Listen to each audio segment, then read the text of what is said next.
Good morning to all of you. In yesterday, we discussed about the consignment transactions. There are two entries. There are two parties in the consignment transactions: consigner and consignee. Consigner is the first party, and consignee is the second party. As per my example, Punit Pulse Mills of Padra is a consigner. આ ક્યાંની છે? પાદરાની છે. એ કન્સાઇનર છે. એ પોતે અલગ અલગ એજન્ટને પોતાનો માલ વેચે છે. કંપની છે, તુવેર દાળ મિલનું સેલિંગ કરે છે. તો કંપની છે, તો એ કંપની તમે સમજણ પડી શકે તેમ છે. એ કંપની અલગ અલગ એજન્ટ રાખીને પોતાનો માલ વેચે છે. એમાં આપણે સુરતના એજન્ટની વાત કરીએ છીએ. પુનિત પલ્સ મિલ સુરતના એજન્ટને માલ મોકલે છે. એના માટે એ પોતે ટ્રાન્ઝેક્શન રેકોર્ડ કરે છે. તો પુનિત પલ્સ મિલ જે કન્સાઇનર છે, કેટલા એકાઉન્ટ તૈયાર કરશે? તો કે જનરલી 3 એકાઉન્ટ આવશે. એક છે કન્સાઇનમેન્ટ એકાઉન્ટ, બીજું છે goods sent on consignment account, અને ત્રીજું છે કન્સાઇની એકાઉન્ટ. કન્સાઇનમેન્ટ એકાઉન્ટ એટલે કે આડત ખાતું, કે જે એક પ્રકારનું નોમિનલ એકાઉન્ટ છે, જેમાં આડત દ્વારા મોકલેલા ટ્રાન્ઝેક્શન દ્વારા આડતથી માલ વેચવા માટે જે મોકલીએ છીએ એ ટ્રાન્ઝેક્શન દ્વારા જે કંઈ પણ ખર્ચા થાય છે, નોમિનલ એકાઉન્ટ એટલે નિયમ કોમન, ખર્ચા અને નુકસાનને ઉધારો, આવક અને લાભને જમા કરો. તો ખર્ચા અને નુકસાનને ઉધાર કરીશું અને એક્સપેન્સીસ અને લોસીસને ક્રેડિટ કરીશ. ઇન્કમ અને ગેઇનને ક્રેડિટ કરીશું. તો expenses and loss debit, incomes and gain credit. બીજું છે goods sent on consignment account, આડતથી મોકલેલ માલનું ખાતું. એ રિયલ એકાઉન્ટ છે, વેપાર ખાતું. એનો જે ડિફરન્સ આવે વેપાર ખાતામાં લઈ જવાય. કન્સાઇનમેન્ટનો જે ડિફરન્સ આવે એ P&L માં લઈ જવાય. General P&L account. આ જનરલ P&L એકાઉન્ટ શું છે એના વિશે જો ડિસ્કશન કરી લઉં તો કે સપોઝ કે હું પુનિત પલ્સ મિલનો ઓનર છું, તો મેં એવા 10 મારા એજન્ટ છે. તો 10 એજન્ટને હું માલ મોકલું છું. તો 10 એજન્ટ સાથે મારા ટ્રાન્ઝેક્શન અલગ અલગ હશે. ટર્મ્સ કન્ડિશન પણ જનરલી એના એન્વાયરમેન્ટ પ્રમાણે અલગ અલગ હોય. તો એવા કેસમાં હું 10 એજન્ટ સાથેના ટ્રાન્ઝેક્શન કન્સાઇનમેન્ટ એકાઉન્ટ અલગ અલગ બનાવી અને આ 10 એજન્ટના દ્વારા જે મને પ્રોફિટ થયો એ હું એક P&L એકાઉન્ટમાં લઈ જઈશ, જે મારું કોમન આખા બિઝનેસનું P&L એકાઉન્ટ હશે. એને જનરલ P&L એકાઉન્ટ કહેવામાં આવશે. Good sent on consignment account, આડતથી મોકલેલ માલનું ખાતું, રિયલ એકાઉન્ટ છે. એનો નિયમ શું આવશે? ડેબિટ વોટ કમ્સ ઇન અને ક્રેડિટ વોટ ગોઝ આઉટ. જ્યારે કન્સાઇની એકાઉન્ટ, કન્સાઇનરના બુક્સમાં કન્સાઇનરનો એકાઉન્ટ હોય તો પર્સનલ એકાઉન્ટનો નિયમ શું આવે? તો ડેબિટ ધ રિસીવર અને ક્રેડિટ ધ ગીવર. આ પ્રમાણેના ટ્રાન્ઝેક્શન આવશે. એમાં કન્સાઇનર અને કન્સાઇની વચ્ચેના ટ્રાન્ઝેક્શન છે. કન્સાઇનર 3 એકાઉન્ટ તૈયાર કરશે: consignment account, goods sent on consignment account, અને ત્રીજું આવશે કન્સાઇની એકાઉન્ટ. કન્સાઇનરના બુક્સમાં કન્સાઇનીનું એકાઉન્ટ હશે, કન્સાઇનીના બુક્સમાં કન્સાઇનરનું એકાઉન્ટ હશે. હવે પુનિત પલ્સ મિલ ગઈકાલે એક્ઝામ્પલ આપ્યો હતો, પોતે માલ મોકલે છે. તો પહેલી એન્ટ્રી માલ મોકલવાની આવશે, ગુડ્સ સેન્ટની આવશે. ગુડ્સ મોકલે એટલે એના ઉપર ખર્ચો થાય કન્સાઇનરનો. કોણ ખર્ચ કરશે? કન્સાઇનર ખર્ચ કરશે. તો કન્સાઇનર એની એન્ટ્રી પાસ કરશે. માલ મોકલ્યો છે તો સ્વાભાવિક છે કદાચ કન્સાઈની પાસે સુરત સુધી માલ પહોંચતા મે બી લોસ થાય. એ લોસ બે પ્રકારના: એબનોર્મલ લોસ અને નોર્મલ લોસ. એબનોર્મલ લોસ અને નોર્મલ લોસમાં ડિફરન્સ શું છે? કે એબનોર્મલ લોસ એ આપણી નેગ્લિજન્સીસ ને કારણે, શબ્દ વાપરું છું, નેગ્લિજન્સીસ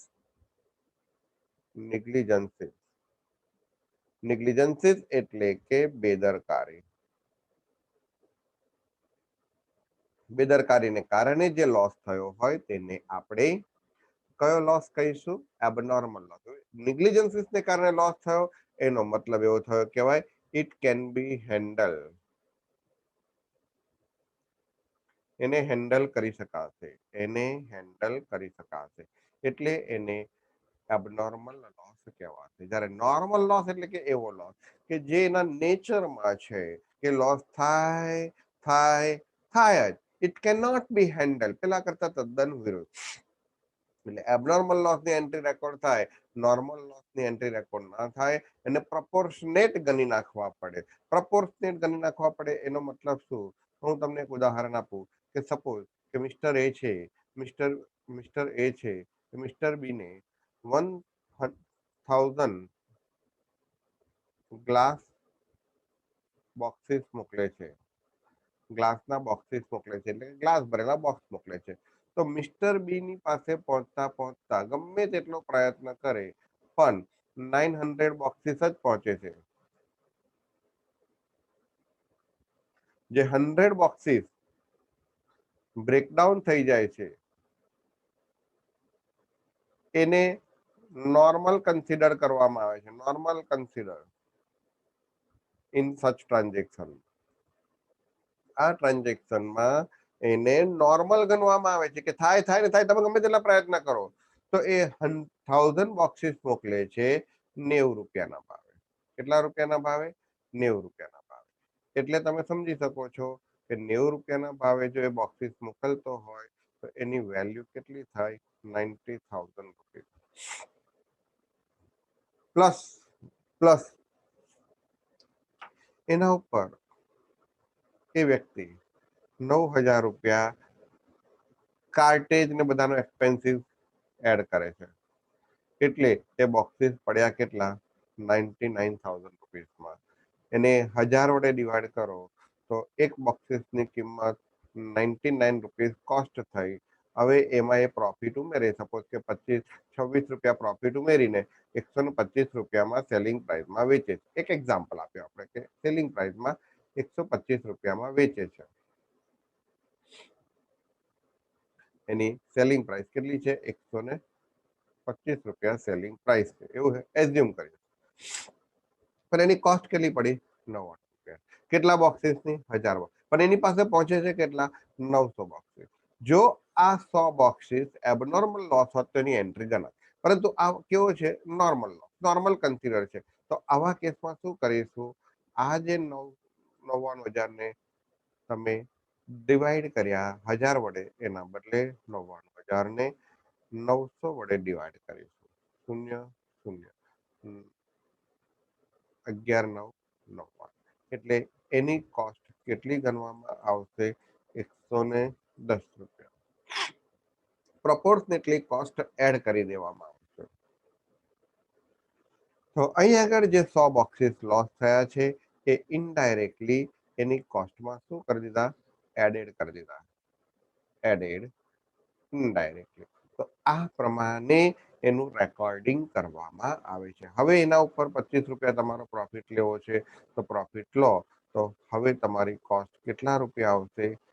સેલિંગ પ્રાઇસ કેટલા રૂપિયા આવશે? 135 રૂપિયા સેલિંગ પ્રાઇસ આવશે. સમજ પડે છે તમને? તો નોર્મલ લોસને આ રીતના પ્રપોર્શનેટલી એડ કરવામાં આવે છે, એની એક્સ્ટ્રા એન્ટ્રી આવતી નથી. તો લોસ બે પ્રકારના, નોર્મલ લોસ, એબનોર્મલ લોસ. તો એની એન્ટ્રી આવશે. હવે કન્સાઈની પાસે માલ પહોંચે એ પહેલા કન્સાઇનર અને કન્સાઈની વચ્ચે જે કઈ ટ્રાન્ઝેક્શન, જે કઈ એગ્રીમેન્ટ થયો હોય એ એગ્રીમેન્ટ ની અગેન્સ્ટમાં, એ એગ્રીમેન્ટના ફેવરમાં કન્સાઈની કન્સાઇનરને એડવાન્સ પેમેન્ટ આપે તો એ એડવાન્સ પેમેન્ટની એન્ટ્રી આવે. તો કઈ કઈ 4 એન્ટ્રી આવે? માલ મોકલી તેની, એક્સપેન્સીસ ઇન્કર કર્યો તેની, સામેવાળો વ્યક્તિ માલ મેળવે એ પહેલા ટ્રાન્ઝેક્શનમાં કન્સાઇનર પાસેથી માલ કન્સાઈની પાસે પહોંચે એ પહેલા ઇન ટ્રાન્ઝેક્શન લોસ થાય, એને એબનોર્મલ લોસ ઇન ટ્રાન્ઝેક્શન કહેવાય. અને શું કહેવાય? Abnormal loss in transaction.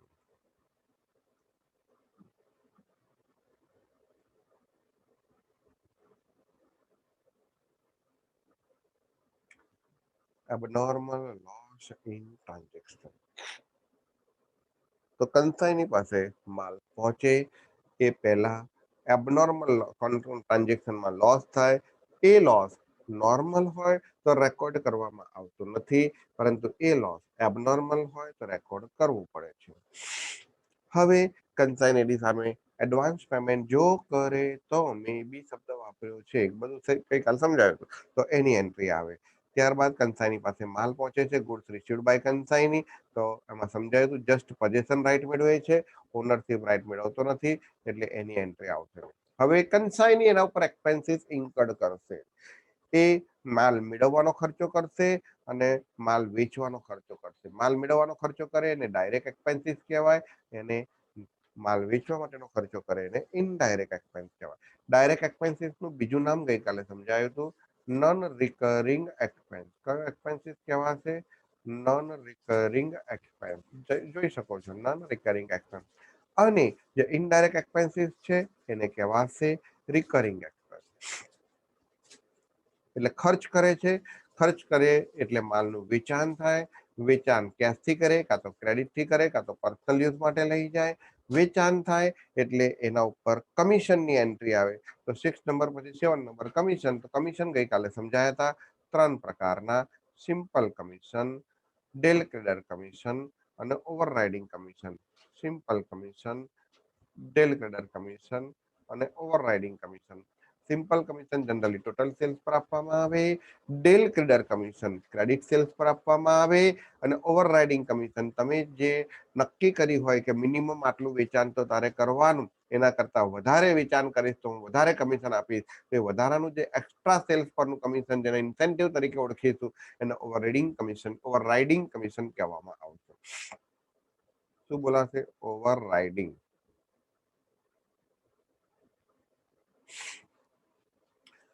Del credere commission credit sales પર આપવામાં આવતું હોય તો એમાં મેં તમને સમજાયું હતું ગઈકાલે કે ડેલ ક્રેડર કમિશન જો ક્રેડિટ સેલ્સ પર આપવામાં આવે તો બેડ ડેપ્ટ કોણ બોન્ડ કરશે? તો બેડ ડેપ્ટ બોન્ડ બાય કન્સાઇની. કારણ કે એ જે ઉધારે વેચવાનું અને કલેક્શન કરવાની જે એક્સ્ટ્રા જવાબદારી સ્વીકારે છે, એ જવાબદારીના ભાગરૂપે કન્સાઇનીને એક્સ્ટ્રા કમિશન આપે છે, જેને ડેલ ક્રેડર કમિશન કહીશું. ત્યારબાદ abnormal loss or normal loss in consignees godown, તો આને abnormal loss in godown કહેવાય. અને આપણે શું કહીશું? Abnormal loss in godown. જેવી રીતના ટ્રાન્ઝેક્શનમાં લોસ થઈ શકે, એવી રીતના એના ગોડાઉનમાં પણ આગ લાગે, ચોરી થઈ જાય, એવા ચાન્સીસ સરકમસ્ટન્સીસ રહેલા છે. તો એવું થાય તો એની એન્ટ્રી, અને છેલ્લા એ ગણતરી કરીને કેટલો ક્લોઝિંગ સ્ટોક છે એની વેલ્યુએશન કરીને ઇન્ફોર્મેશન મોકલશે. તો આ ટોપિકની અંદર જે વર્કિંગ નોટ્સ છે, તે વર્કિંગ નોટ્સ કઈ કઈ આવશે? તો 3 પ્રકારની વર્કિંગ નોટ્સ આવશે. પહેલી વર્કિંગ નોટ કમિશનની આવશે. બીજી વર્કિંગ નોટ એબનોર્મલ લોસના વેલ્યુએશનની આવશે. એ એબનોર્મલ લોસ ઇન ટ્રાન્ઝિટ હોય તો અલગ, ઇન ગોડાઉન હોય તો અલગ. અને ત્રીજી વર્કિંગ નોટ ક્લોઝિંગ સ્ટોકના વેલ્યુએશનની આવશે. 3 વર્કિંગ આ ટોપિકની અંદર મોસ્ટ ઇમ્પોર્ટન્ટ છે. તો આ દરેકની એન્ટ્રી શું આવશે? આજે આપણે એન્ટ્રી વિશે જોઈ રહ્યા છીએ. તો પહેલો માલ મોકલે તેની એન્ટ્રી અહીંયા આપણા એક્ઝામ્પલમાં એ કન્સાઇનર છે અને બી કન્સાઇની છે. અહીંયા લખેલું છે, થોડુંક ઝાંખું છે, તમે સમજવાનો પ્રયત્ન કરજો. એ કન્સાઇનર છે અને બી એક કન્સાઇની છે. 10 એન્ટ્રી લખેલી છે અલગ અલગ. તો પહેલા તો કન્સાઇનર માલ મોકલે તેની entry. Goods sent by A to B. Consignor કન્સાઇનીને માલ મોકલે, એ બી ને માલ મોકલે. તો આ એન્ટ્રી નું રેકોર્ડિંગ કોણ કરે છે? Entries record by mister A. Mister A માલ મોકલે છે તો એન્ટ્રી શું આવશે? Consignment account debit to goods sent on consignment account credit. માલ જાય છે, સપોઝ કે હું માલ મોકલું છું તો માલ જાય તેને જમા કરીશું, તો કયા ખાતાને જમા કરીશું? પહેલા તો માલ મોકલ્યો છે તો ખર્ચા અને નુકસાનને નોંધવા માટે આપણે કયું અકાઉન્ટ બનાવીએ છીએ? Consignment account. કન્સાઇનમેન્ટ અકાઉન્ટ એટલે કયું અકાઉન્ટ? મેં તમને સમજાવ્યું. Nominal account. નોમિનલ અકાઉન્ટમાં ડેબિટ સાઈડ શું આવે? ખર્ચા અને નુકસાન. તો માલ મોકલ્યો એની કોસ્ટ ડેબિટ અને માલ વેચ્યો તો એની સેલિંગ પ્રાઇસ ક્રેડિટ. ખર્ચા ડેબિટ, લોસ ડેબિટ અને સેલિંગ પ્રાઇસ ક્રેડિટ. આ પ્રમાણે એન્ટ્રી આવે. અને બીજું શું આવે? Closing stock. કારણ કે ક્લોઝિંગ સ્ટોક આ માલમાંથી વેચાયો નથી એટલે વેચાયો. સેલ્સ એ ક્રેડિટ અને ક્લોઝિંગ સ્ટોક પણ ક્રેડિટ. આટલું યાદ રાખવાનું છે. તો પહેલી entry consignment account debit to goods sent on consignment account credit. હવે expenses paid or incurred by mister A. તો એન્ટ્રી શું આવે? કન્સાઇનમેન્ટ. આજે હું એ છું, આપણે એ બની જવાનું, આપણે કન્સાઇનર બની જવાનું. તો આપણો ખર્ચો છે. તો આ ટ્રાન્ઝેક્શન થ્રુ એજન્ટ દ્વારા આપણને પ્રોફિટ થયો કે લોસ થયો તેના માટે મેઇન અકાઉન્ટ જે આપણે બનાવીએ છીએ એ મેઇન અકાઉન્ટ કયું છે? કન્સાઇનમેન્ટ. તો બધા જ ખર્ચા ક્યાં ડેબિટ અને ક્યાં રેકોર્ડ કરવામાં આવશે? કન્સાઇનમેન્ટ. તો કન્સાઇનમેન્ટ અકાઉન્ટ ડેબિટ ટુ. જો હું કેશ ચૂકવું, આપણે કન્સાઇનર છે, આપણે કેશ ચૂકવીશું, આપણે જ ખર્ચો કરીશું ને, કારણ કે હજુ માલ મોકલીએ છીએ તો ખર્ચ કોણ કરશે? આપણે કરીશું. તો કેશ મોકલીએ તો કેશ આપીએ તો કેશ એકાઉન્ટ ક્રેડિટ, ચેક આપીએ તો બેંક એકાઉન્ટ ક્રેડિટ. બી કે લખેલું છે એટલે કે બેંક. તમારે આખું લખવું હોય તો આખું લખજો, બેંક એકાઉન્ટ ક્રેડિટ. હવે કન્સાઇનર કે કન્સાઇની ગુડ્સ રિસીવ્ડ કરે એની એન્ટ્રી ના આવે, પણ એની સામે કોઈ એડવાન્સ પેમેન્ટ આપણે મેળવીએ. ધારો કે હું એ છું તો બી પાસેથી એડવાન્સ મળે તો એડવાન્સ શું આપે મને? તો કાં તો કેશ આપે. આપણે માલ મોકલ્યો છે, કંસારીને કીધું છે કે ભાઈ તારે 40% એડવાન્સ આપવું, 25% એડવાન્સ આપવું, 30% એડવાન્સ આપવું કે 100% એડવાન્સ આપવું. તો 100% એડવાન્સ શું આપશે? કાં તો કેશ આપશે, કાં તો ચેક આપશે, કાં તો હુંડી આપશે. તો આપણા માટે હુંડી કઈ કહેવાય? Bills receivable. તો કેશ આવે તો કેશ ડેબિટ, ચેક આવે તો બેંક ડેબિટ, હુંડી આવે તો બિલ્સ રિસીવેબલ ડેબિટ. આપનાર કોણ છે? બી એકાઉન્ટ. આપનાર કોણ છે? બી એકાઉન્ટ. જ્યાં જ્યાં બી આવે એટલે કંસાઈના ટ્રાન્ઝેક્શન અહીંથી શરૂ થયા. આ કંસાઈની સાથેના ટ્રાન્ઝેક્શન. આ બે ટ્રાન્ઝેક્શન હતા, કન્સાઇનમેન્ટના હતા, કંસાઈની સાથેના હતા નહીં. એટલે આ ટ્રાન્ઝેક્શન પ્યોરલી માલ મોકલીએ, ખર્ચો કરીએ એ પ્યોરલી કન્સાઇનરના બુક્સમાં રેકોર્ડ થાય. કન્સાઇનના બુક્સમાં રેકોર્ડ ના થાય. કન્સાઇનની સાથે કોઈ લેવા દેવા નહીં. કન્સાઇનીને લેવા દેવા ક્યારે? જ્યારે એ ટ્રાન્ઝેક્શનમાં આવે ત્યારે. તો ત્રીજા નંબરની એન્ટ્રી એ કન્સાઇનીના બુક્સમાં આવશે. ચોથા નંબર એબનોર્મલ લોસ ઇન ટ્રાન્ઝિટ. એની બે એન્ટ્રી. પહેલા તો લોસ થાય, એનું કેલ્ક્યુલેશન કેવી રીતના કરવામાં આવશે બધું પછી જોઈએ છે, પણ લોસ થાય તો એબનોર્મલ લોસ ડેબિટ. માલ જાય છે તો કન્સાઇનમેન્ટ ક્રેડિટ. મેં તમને કીધું કોઈ પણ રીતના માલ આપણે મોકલીએ તો આપણો ખર્ચો તો ડેબિટ, અને એમાંથી જે માલ નથી વેચાતો, કાં તો પડી રહે છે, કાં તો લોસ થાય છે તો એ ક્રેડિટ. તો ક્રેડિટ સાઈડ 3 વસ્તુ લખવામાં આવે: ક્લોઝિંગ સ્ટોક, સેલિંગ અને એબનોર્મલ લોસ. તો એન્ટ્રી આવશે abnormal loss account debit to consignment account credit. પહેલા જનરલી શું થાય કે લોસ થાય ને તો એની વેલ્યુએશન કરવામાં આવે, અને એ લોસનો પછી જો આપણે ઇન્સ્યોરન્સ લીધો હોય તો ક્લેમ કરવામાં આવે. તો ક્લેમ કરીએ તો એબનોર્મલ લોસ અકાઉન્ટ શું થઈ જાય? ક્રેડિટ થઈ જાય. અને ક્લેમ કરીએ એટલે ઇન્સ્યોરન્સ કંપની અમુક રૂપિયા આપે. જો લેવાનું આપવાનું સ્વીકારે તો ઇન્સ્યોરન્સ કંપની રૂપિયા આપે તો એ ચેક થી જ આપે, તો બેંક એકાઉન્ટ ડેબિટ. જે આપણે ઓલરેડી 11th જોઈ ગયા છે કે પહેલા આપણે આપણો લોસ કેટલો થયો છે એનો ક્લેમ મૂકવાનો. એ ક્લેમની સામે ઇન્સ્યોરન્સ કંપની કેટલો દાવો સ્વીકારે છે? મે બી બધો દાવો સ્વીકારે, કાં તો એના નોર્મ્સમાં અમુક વસ્તુ ન આવતી હોય તો ન પણ સ્વીકારે. તો જેટલા સ્વીકારે એટલું આપણું લેનું, અને જો ચૂકવે તો રૂપિયા આવે તો બેંક, અને જેટલા ના સ્વીકારે એટલો લોસ તો પીએનએલ એકાઉન્ટ ડેબિટ. એટલે insurance company debit, P&L debit, abnormal loss ખાતું બંધ થઈ જાય. એટલે બે એન્ટ્રી આવે, યાદ રાખજો. એટલે અહીં એક વધારાનું account.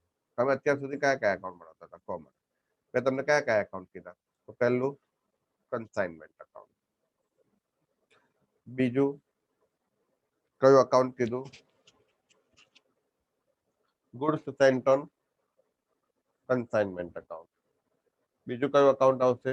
Goods sent on consignment account.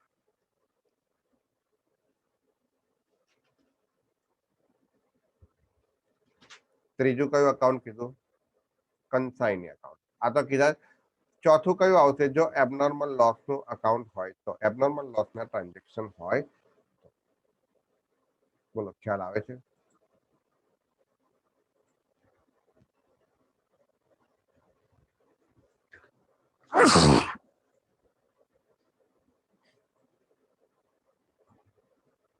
દરેક જણને ખ્યાલ આવે છે અહીંયા સુધીનો પોઈન્ટ? કયા કયા અકાઉન્ટ બનાવવાના?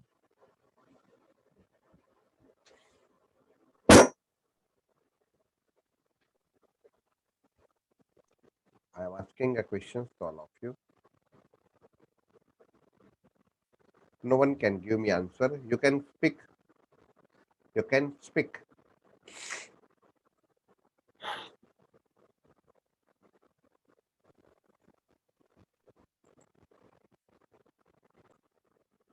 ચાલો, તો આપણે લાસ્ટ પીરિયડની અંદર ડિસ્કશન જે કર્યા હતા એની જ આગળ વધીએ છીએ. મેં 4 એન્ટ્રી સમજાવી તમને. કઈ કઈ એન્ટ્રી સમજાવી?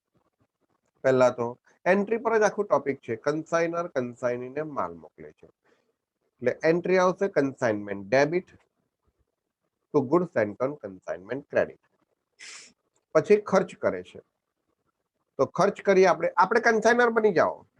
ખર્ચ કરીએ તો એન્ટ્રી શું આવશે? Consignment account debit two. જો ખર્ચ હું ચૂકવું છું કેશ જશે તો કેશ ક્રેડિટ, ચેક જશે તો બેંક ક્રેડિટ. હવે સામેવાળો કન્સાઇની કદાચ આપણા ટર્મ્સ કન્ડિશન પ્રમાણે આપણને એડવાન્સ પેમેન્ટ આપે છે તો રૂપિયા આવશે તો કેશ અથવા તો બેંક ડેબિટ. હુંડી સ્વીકારે તો bills receivable debit to B account credit. Loss થાય તો એબનોર્મલ લોસ ની 2 એન્ટ્રી. પહેલા તો એબનોર્મલ લોસ થયો, પહેલા ટ્રાન્ઝેક્શન ક્રમ ટ્રાન્ઝેક્શન ઓર્ડરલી બનાવાય. તો પહેલું લોસ થયો તેની એન્ટ્રી અને પછી એ લોસના સેટલમેન્ટની એન્ટ્રી. પહેલા લોસ થયો તે લોસ રેકોર્ડિંગની એન્ટ્રી અને પછી એ લોસના સેટલમેન્ટની એન્ટ્રી. તો આ લોસના રેકોર્ડની એન્ટ્રી અને આ લોસના સેટલમેન્ટની એન્ટ્રી.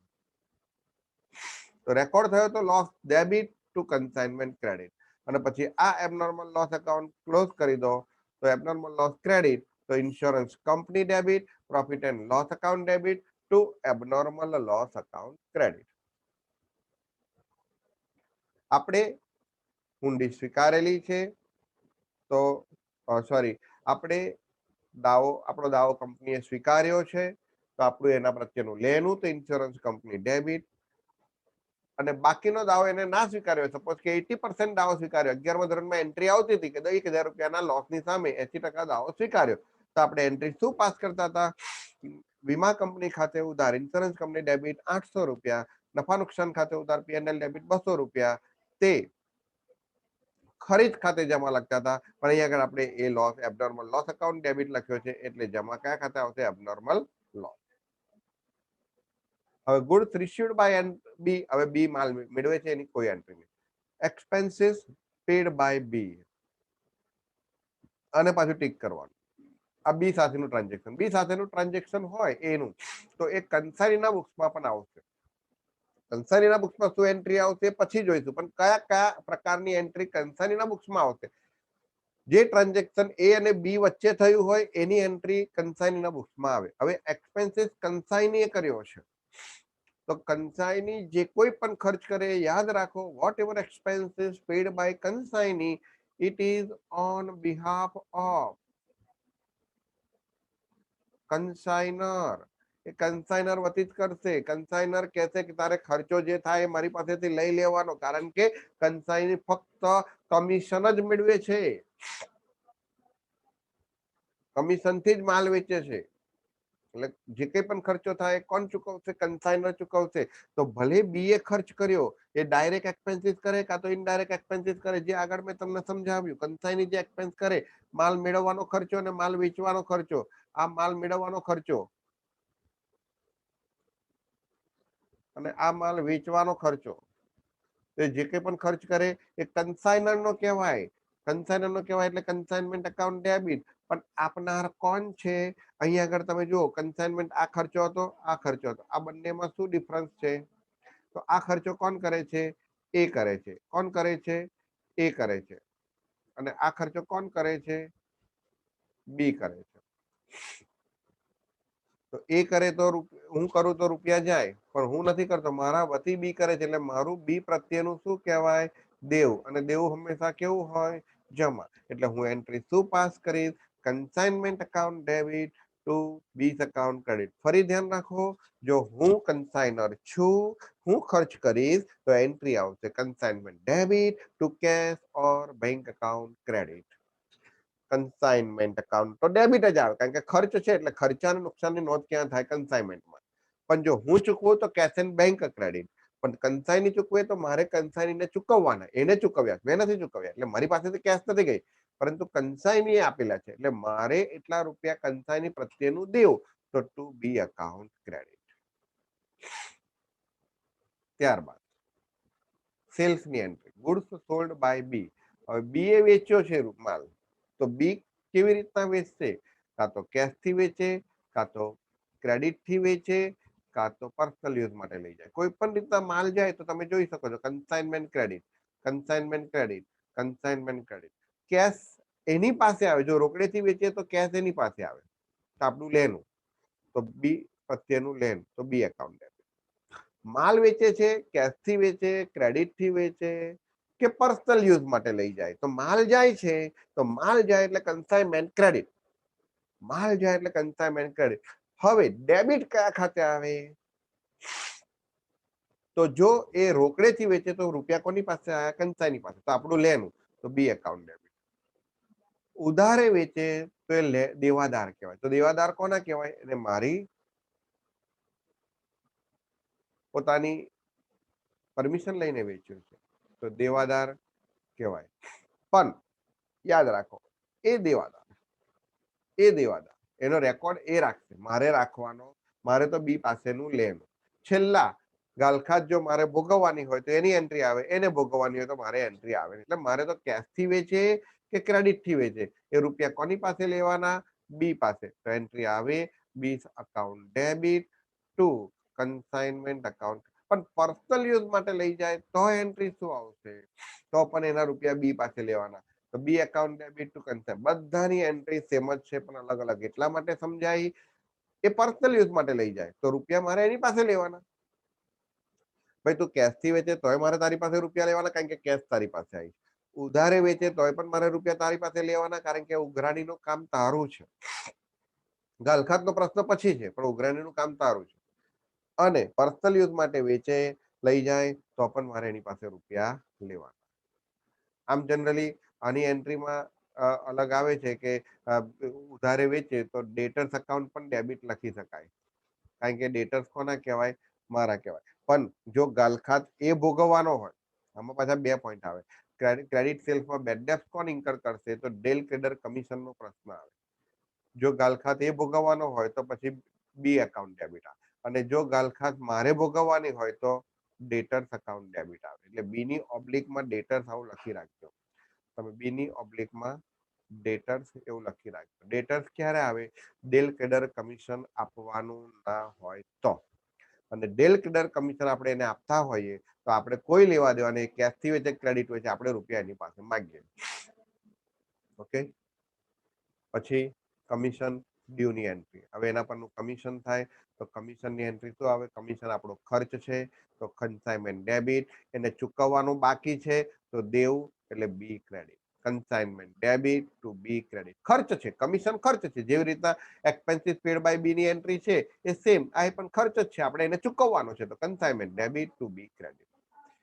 છેલ્લા ક્લોઝિંગ સ્ટોક પડી રહે તો ક્લોઝિંગ સ્ટોકની entry stock on consignment account debit. શું આવે? Stock on consignment. એકલો ક્લોઝિંગ સ્ટોક ના લખાય. એકલો ક્લોઝિંગ સ્ટોક ક્યારે લખાય? તમારી પાસે હોય તો. તમારી પાસે નથી, કન્સાઇનમેન્ટના ટ્રાન્ઝેક્શનમાં છે, એની પાસે છે, તો stock on consignment debit to consignment credit. Closing stock ક્યાં આવે? કન્સાઇનમેન્ટ અકાઉન્ટની ક્રેડિટ.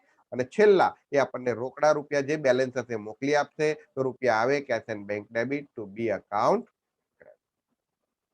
આ પ્રમાણેની એન્ટ્રી રેકોર્ડ થાય. ઓકે. એન્ટ્રી પર જ ટોપિક છે. વારંવાર આ વિડીયો જોજો, બરોબર છે. હું આજે